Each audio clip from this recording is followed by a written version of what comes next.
করতে পারবো না।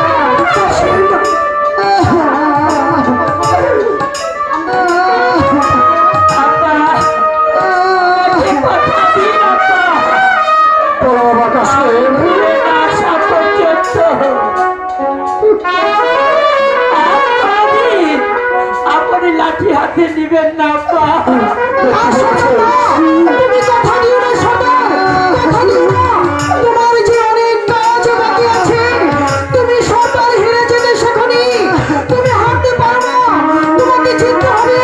তুমি ওকে কথা দিও না। কথা দাও তুমি আমার হাতে হাত রেখে কথা দাও। আমি ফিরে না আসা পর্যন্ত ওই লাঠি আপনি হাতে নিবেন না। কারো বিরুদ্ধে যুদ্ধ করবেন না।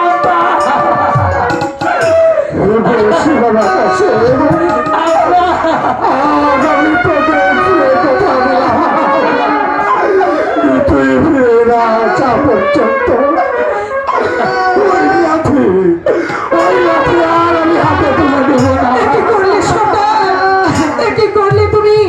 তুমি কাসেমকে এত বড় কথা দিলে, তুমি আর কোনদিন ওই তীরের লাঠি হাতে নেবে না, তুমি আর যুদ্ধ করবে না।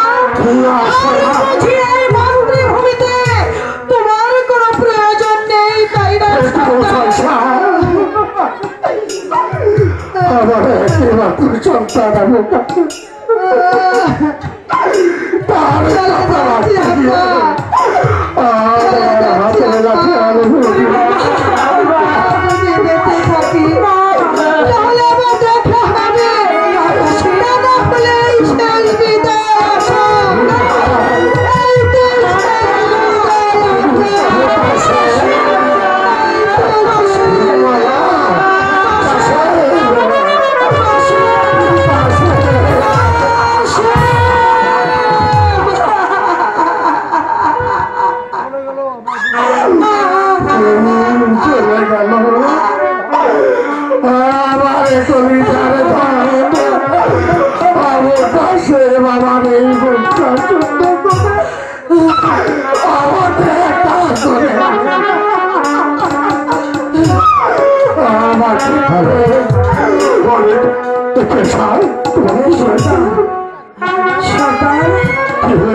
তুমি না সেই বীর শ্রেষ্ঠ, তুমি না সেই মালিক সর্দার যে যুদ্ধ করে এই মিশরকে স্বাধীন করেছিল। তুমি না কত মানুষের ঘাড় থেকে মাথা নামিয়ে দিয়েছ, কত রক্ত ঢেলে দিয়েছ তোমার ভয়ে মানুষের চাই যুদ্ধের ময়দানে। অথচ তুমি যুদ্ধ ভুলে গেছ, তুমি তোমার সন্তানকে রক্ষা করতে পারোনি, তাই না সন্তান? তুমি রক্ষা করতে পারোনি। কি করেছো তুমি? তুমি কি করেছো? তুমি আমার খোকাকে রক্ষা করতে পারোনি। তুমি ঠিক বলেছ, আমি পিতা হয়ে আমার একমাত্র সন্তানকে আমি রাখতে, আমি যাবার করবো ওই সন্তানের গোলামটা আমার সন্তানের দুটো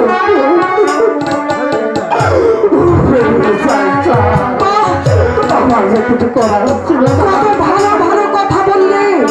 সারাটি জীবনে তুমি বলেছিলে তুমি আমার সন্তানকে দেখে রাখবে, তুমি আমাকে দেখে রাখবে, আমার সব দায় তোমার। অথচ তুমি আমার সন্তানকে আমার বুকে রাখতে পারোনি, আমার কোল খালি হয়ে গেছে। এই সর্দার, তুমি বলতে পারো আমি কি দিয়ে বাঁচবো? আমি কার মুখ পানে চেয়ে বাঁচবো? আমি কি করে বেঁচে থাকবো সর্দার?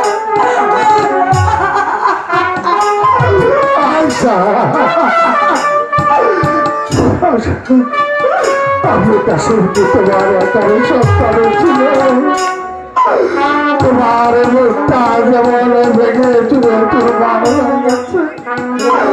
তুমি তো বলতে পারছো আমি কার কাছে বলবো? আমি যে বলতে পারছি না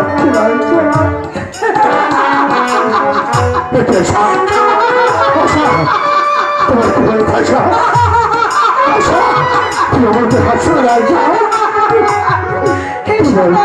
তুমি বলছো তোমার বুকের ভেতরেও চলছে, তোমার সন্তান চলে গেছে, তাই বুঝি? এই তো কদিন আগে তুমি বলেছিলে প্রাণের ছেলের জন্য তোমাকে মরতে হবে, আর তোমাকে মরতে হবে না, তুমি বেঁচে থাকো, তোমাকে পরের ছেলের জন্য মরতে হবে না। কিন্তু আমার তো পরের ছেলে নয়, ও তো আমার বুকের মানিক, নারী ছেড়া ধন না হলেও ও যে আমার হৃদয় ছেড়া ধন, ও যে আমার নয়নের আলো, ও যে আমার বুকের প্রদীপ, ও ছাড়া আমি আর কিছু চাই না, আমি আর এখানে থাকবো না। কেন? এখানে আমি কি নিয়ে থাকবো? এখানে আমি থাকবো না, এখান থেকে চলে যাব, আমি আমার খোকার কাছে যাব। আমাকে আমাকে না না, আমি তোমার কাছে থাকবো না। কেন থাকবো?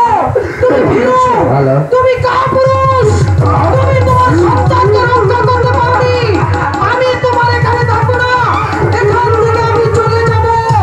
আমি আশা তুমি ঠিক বলেছ, তুমি ঠিক বলেছ আশা।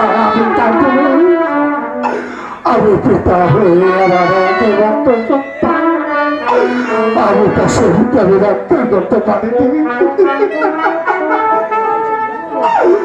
আজ আমার একমাত্র সন্তান আমার কাছে আমাকে ছেড়ে চলে গেছে। আজ তুমি তোমার এই সন্তানের জন্য আমাকে ছেড়ে চলে গেলে আমি এখন তাকে নিয়ে যেতে থাকবো, আমি এখন তাকে নিয়ে যেতে থাকবো। এই দুনিয়ায় বেঁচে থাকার যে আমার কোনো ইচ্ছে নেই।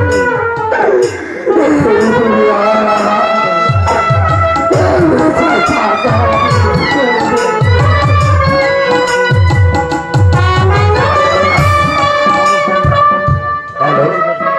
সম্মানিত দর্শক মন্ডলী, গোপীনাথপুর